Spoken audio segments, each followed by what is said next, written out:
Definisi asas kritikan sastra. Apakah itu asas kritikan sastra? Asas kritikan sastra merupakan kajian, penilaian serta pentafsiran sastra secara logik.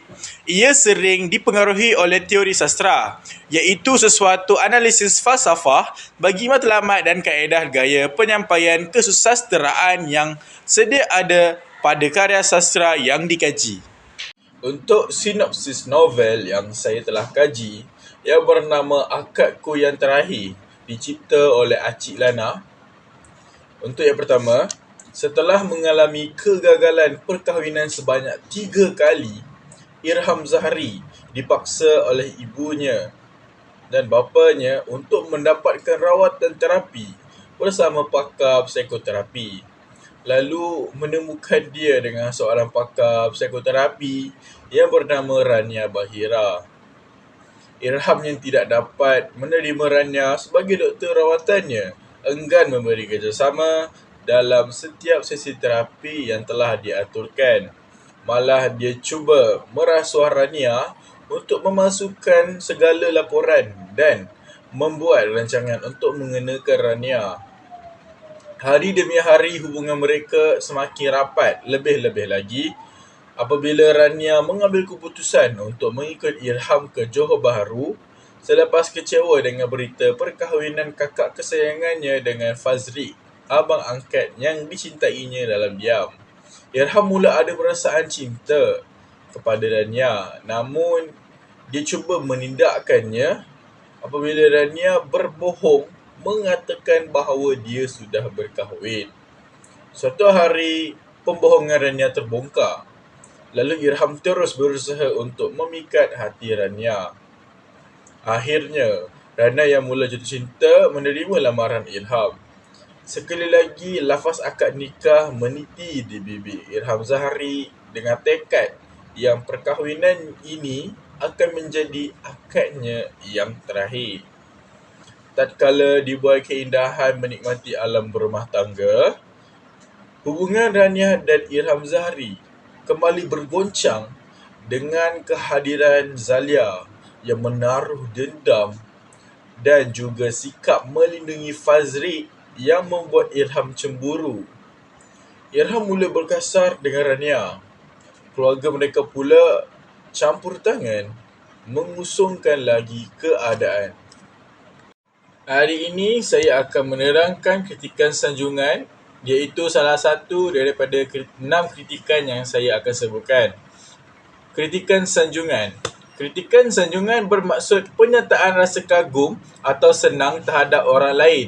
Jadi, kritikan sanjungan bermaksud memuji karya dan pengarangnya yang menyelahkan pemikiran bernas, di samping menampilkan elemen-elemen dalam karya yang baik dan menarik. Kritikan sastera berciri sanjungan ini ketara seawal sebelum tercetusnya Perang Dunia Kedua dan selepas itu, terutamanya pada era pasca perang dan pra-asas 50. Pengkritik pada era tersebut terdiri daripada pengarang kreatif seperti Keris Melayu daripada Muhammad Yassin Makmur dan Anak Negeri daripada Muhammad Yusof Ahmad.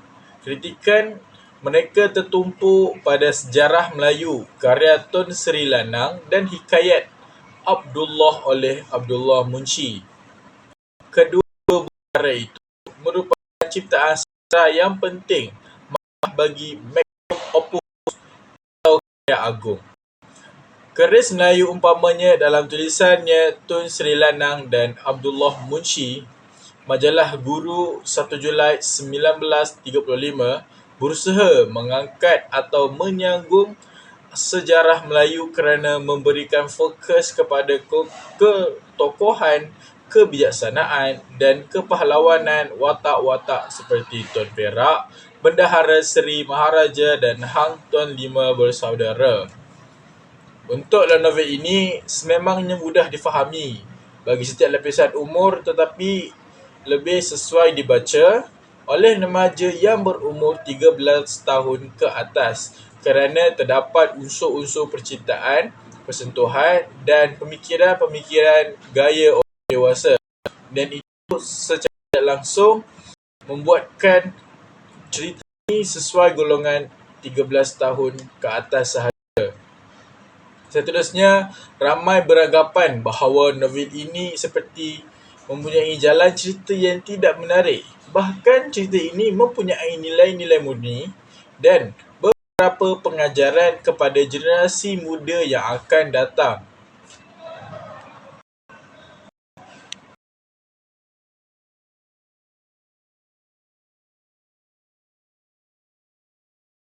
Selain itu, kritikan teguran. Kritikan teguran ini bermaksud mengkritik dan memberi peringatan secara ikhlas.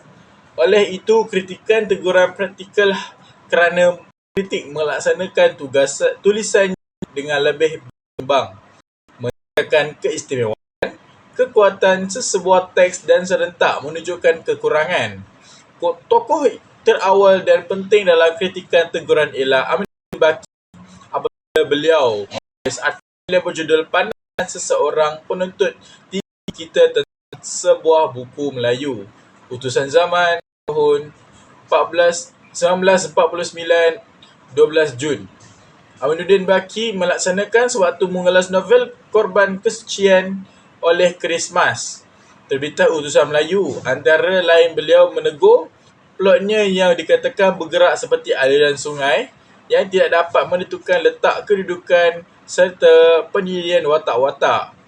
Gaya bahasa Christmas yang terlalu dipengaruhi oleh bahasa Inggeris. Sejarah Kesusasteraan Melayu Jilid 2 pada tahun 1990, muka surat 408. Yang agak ketara dalam kritikan Aminuddin Baqi adalah sikap intelektualnya, dan jika dibandingkan dengan kritikan keris Melayu pada tahun 1935 itu, ternyata beliau tidak dipengaruhi emosi dan sentimen agar tidak mengecam pengarang seperti kritikan Anak Negeri Tahada Abdullah Munshi. Di dalam novel ini, banyak teguran dan kritikan yang disampaikan oleh Ibu Rania kerana seharusnya bijak dan cakna dalam memilih pasangan-pasangan, dan teguran yang sering diberikan kepada Rania oleh ibu angkat yang menjaganya sewaktu kecil. Teguran yang lain juga, Rania agak biadab dan dengan ayahnya kerana sikap ayahnya yang suka pilih kasih.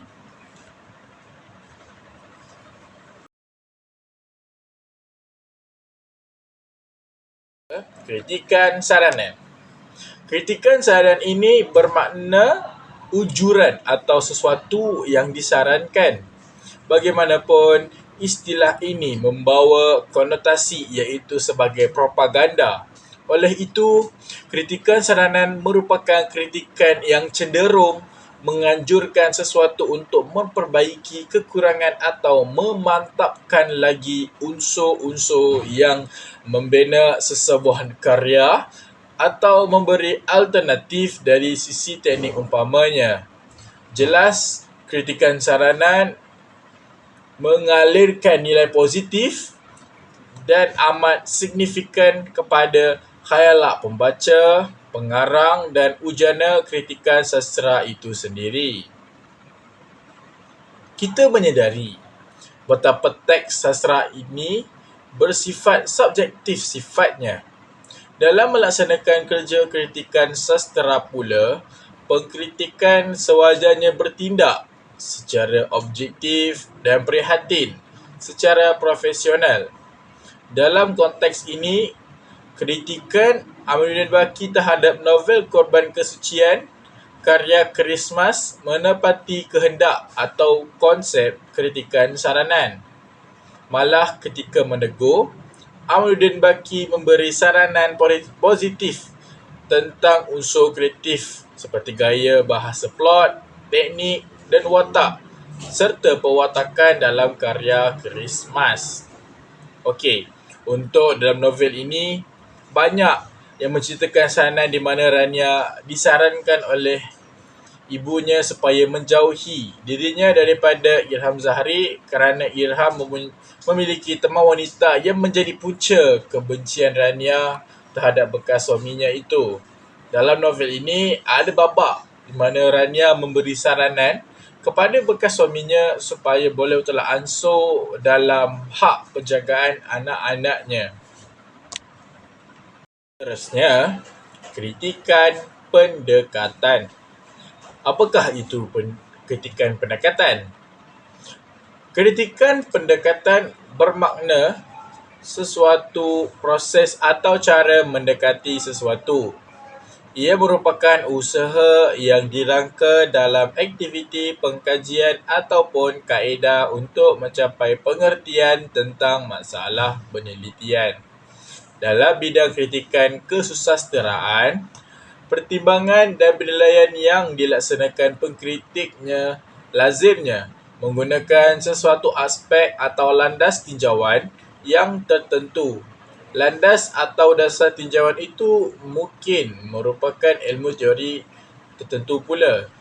Terdapat pelbagai pendekatan kritikan kesusasteraan yang berkembang di tanah air kita. Antara pendekatan itu ialah pendekatan intrinsik yang merupakan pendekatan terhadap karya sastra dengan menerapkan teori dan kaedah sastra yang penelitiannya berpremiskan karya sastra itu sendiri, terutamanya menelusuri unsur-unsur dalaman yang membina gaya itu seperti plot, watak dan perwatakan, latar, sudut pandangan dan gaya bahasa. Pendekatan ekstrinsik iaitu pendekatan karya sastra dengan memanfaatkan ilmu bantu bukan sahaja seperti sejarah, agama, psikologi, politik dan sosiologi. Pendekatan intrinsik dan ekstrinsik ini sering dikaitkan dengan pendekatan struktur atau pendekatan formalistik yang menilai aspek formal yang terungkap dalam sesebuah teks karya, termasuklah aspek tema. Di dalam novel ini ada menceritakan mengenai kesedaran Irham Zahari tentang kesalahannya. Beliau kerap meminta pertolongan kepada Tuhan Yang Esa agar hati bekas isterinya dapat menerimanya balik. Selain itu, Irham Zahari banyak berubah setelah mengenang nasibnya yang buruk sewaktu lafaz cerai yang dia pernah lakukan sebelum ini.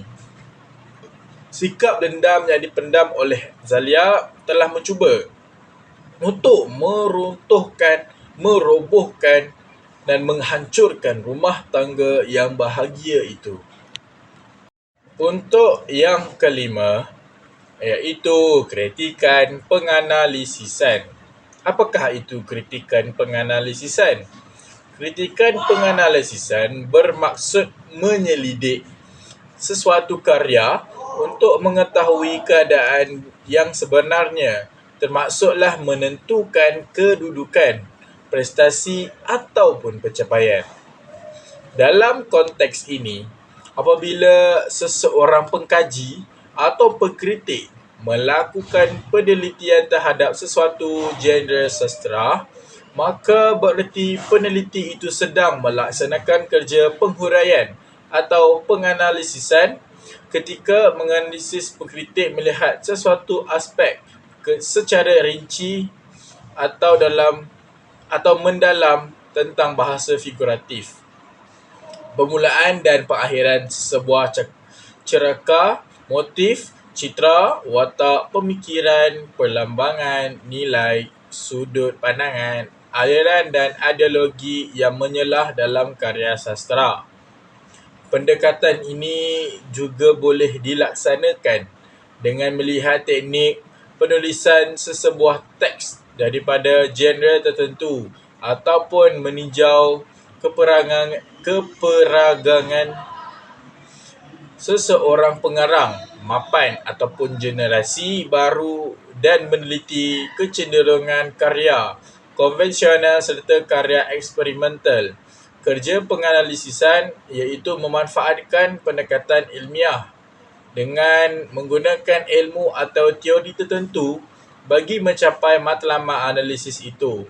Kritikan penganalisisan menuntut pengkritik menguasai bidangnya, menguasai teori yang ingin diaplikasikan dan memiliki ilmu bantu yang relevan mantap agar analisis yang dilakukannya itu benar-benar menepati dan mencapai matlamat atau konsep pendekatan yang dipilih. Untuk novel ini ada juga yang menceritakan kedudukan Zalia yang menjadi orang yang ketiga ataupun lebih kenali sebagai Batu Api kerana Zalia berperanan sebagai pemusnah, penghancur maligai suami isteri itu. Akan tetapi, kesetiaan hujung nyawa Irham Zahari yang sudah banyak berubah. Irham Zahari banyak berkorban apa sahaja demi mendapatkan isterinya balik. Sikap ataupun sifat penyesalan Irham Zahari yang telah membuatkan isterinya cemburu apabila melihat suaminya bermesra-mesraan bersama Zalia. Akhir sekali, kritikan penilaian. Kritikan penilaian bermakna melakukan pemberian nilai tertentu kepada sesuatu teks sastera yang menyangkut tentang mutu. Antara tugas penting yang harus dilaksanakan pengkritik yang menerapkan kritikan adalah menentukan sesuatu teks karya sastera itu bermutu ataupun tidak, mempunyai kekuatan atau keistimewaan atau sebaliknya. Pengkritik harus bijaksana, adil dan saksama serta memberikan hujah yang relevan dan konkret sebelum memberikan justifikasinya. Justru itu, pengkritik dituntut mengetahui dan memahami banyak aspek tentang pengarang yang menghasilkan karya, subjek yang dibincangkan, persekitaran, ras dan waktu yang dipaparkan. Pengkritik tidak boleh bersikap bias, emosional dan memihak. Sebaik-baiknya, apatah lagi bagi membuktikan kewibawaannya, pengkritik harus jujur, menunjukkan kekuatan karya atau pengarang dan sekiranya ada kekurangan, maka wajarlah dikemukakan saranan. Di tanah air kita, beberapa orang pengkritik yang melaksanakan tugasannya dengan baik, dengan penuh hemah, iaitu Muhammad Yusof Hassan, Yahya Ismail, Hashim Awang, Ramli Isin dan Shahnun Ahmad. Sementara Manasikana, Kasim Ahmad dan Muhammad Afandi Hassan agak lantang berani, akan tetapi tetap berada di red lemu yang diyakini. Di dalam novel ini, untuk berkaitkan dengan kritikan penilaian, sememangnya bermutu tinggi. Kerana apa? Kerana sering menggunakan bahan bacaan dan menggunakan kata-kata sastera yang saya telah jumpa di dalam novel ini. Sebagai contoh, heterogen, pidana, tamsilan dan sebagainya. Persekitaran dalam cerita ini amat bersesuaian dengan jalan cerita, penggunaan bahasa yang bersesuaian dengan dialog. Ada babak dalam cerita ini telah menceritakan berapa menggunakan dialog-dialog yang bersesuaian dengan jalan cerita, watak dan perwatakan yang dimainkan oleh seseorang. Akan tetapi, di dalam dunia ini bukan semuanya sempurna, betul? Jadi, penulis novel telah seringkali melakukan sindiran dan mesej yang disampaikan itu ada kalanya tidak begitu jelas untuk difahami kerana telah menggunakan campur aduk bahasa asing dan juga bahasa Melayu. Apabila digabungkan, akan ada beberapa konflik di mana kepada pembaca-pembaca seperti saya yang kurang memahami bahasa-bahasa Inggeris, iaitu bahasa asing, untuk memahami jalan cerita yang dia sampaikan. Tetapi bagi saya, cerita ini amat sesuai ditonton dan sesuai dijadikan sebagai bahan bacaan dan rujukan kepada anak-anak remaja kini.